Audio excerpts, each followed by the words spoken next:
이발금의 소름 돋는 밤. 헤이즈 A님께서 보내주신 이야기 시작합니다. 군복무를 하던 시절 있었던 일을 이야기해볼까 합니다. 제가 말년쯤이었나요? 후임과 함께 야간 보초를 섰을 때 있었던 일입니다.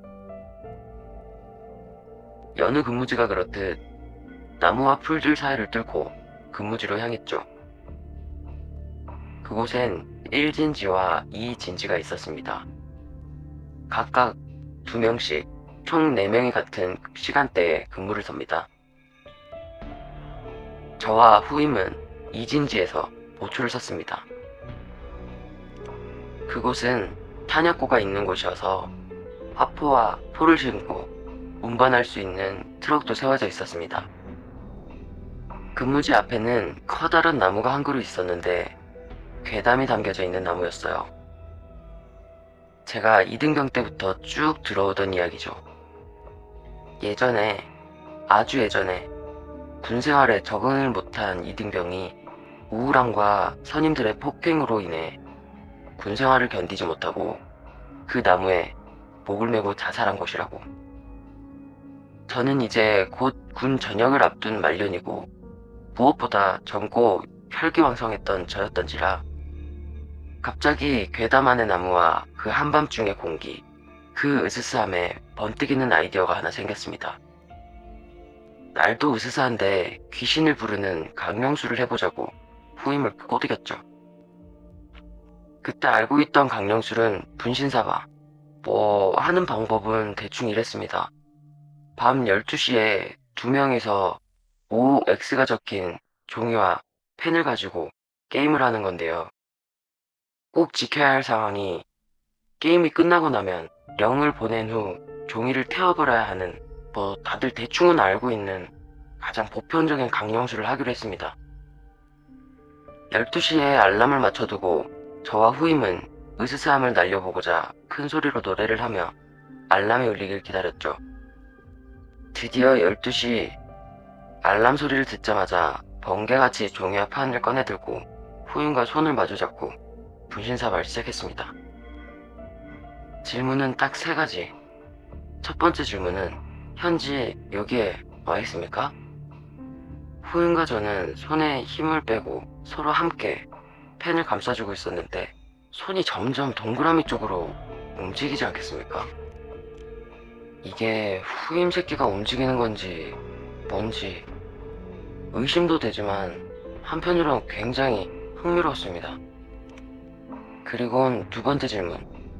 남자입니까? 여자입니까?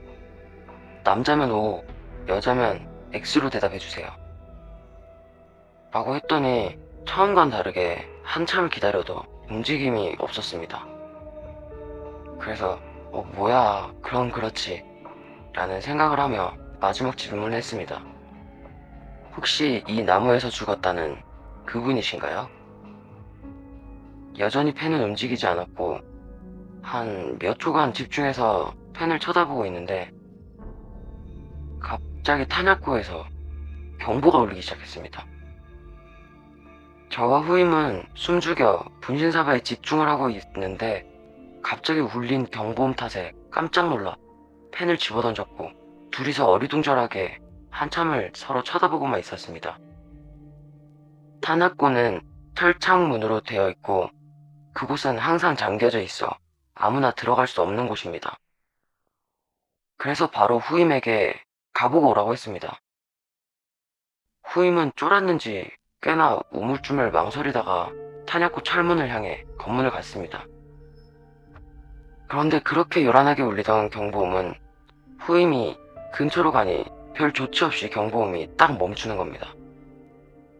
이상이 없는 걸 확인한 후임은 제가 있는 곳으로 다시 왔고 이게 무슨 일이지 생각하며 둘이 멍 때리고 있었는데 갑자기 또 탄약고에 경보가 울리는 겁니다.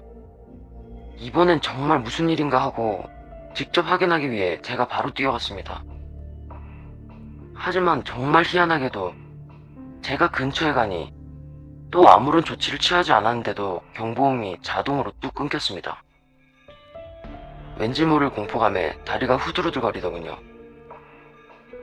저는 휘청거리는 다리로 다시 후임이 있는 곳으로 왔고, 후임은 저를 보더니 다 알고 있다, 그 느낌 안다, 이런 측은한 눈빛으로 절 쳐다봤습니다. 둘 다 머리가 하얘져 그 상황에 대한 언급도 하지 못하고 있는데, 그 약간의 시간이 지난 후 또다시 경보가 요란하게 울리는 겁니다.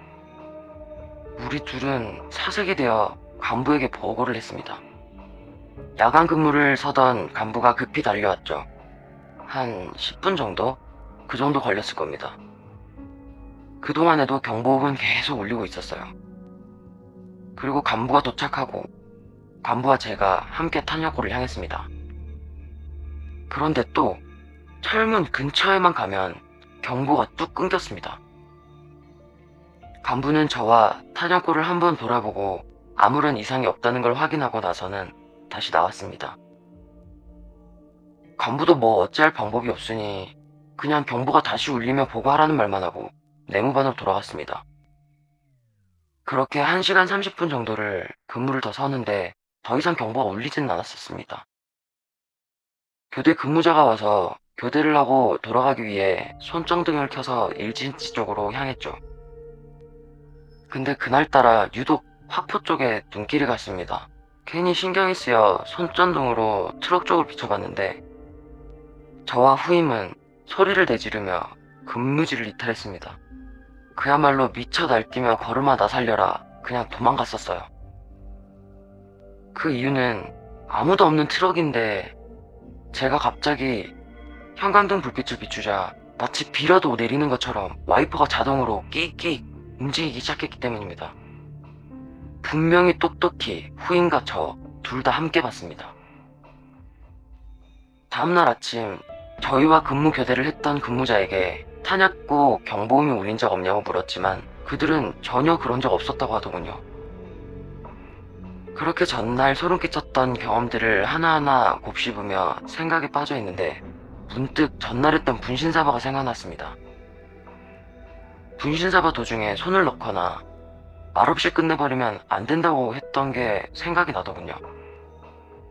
찝찝한 마음에 후임을 데리고 분신사바를 했던 같은 시간에 그때 썼던 종이를 불태우며 이제 그만 돌아가 주세요 라고 정중하게 령에게 부탁을 했습니다.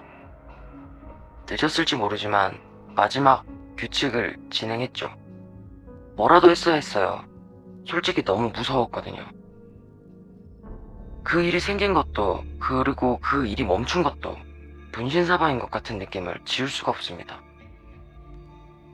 그 마지막 의식을 치룬 후로는 그런 일은 더 이상 발생하지 않았으니까요.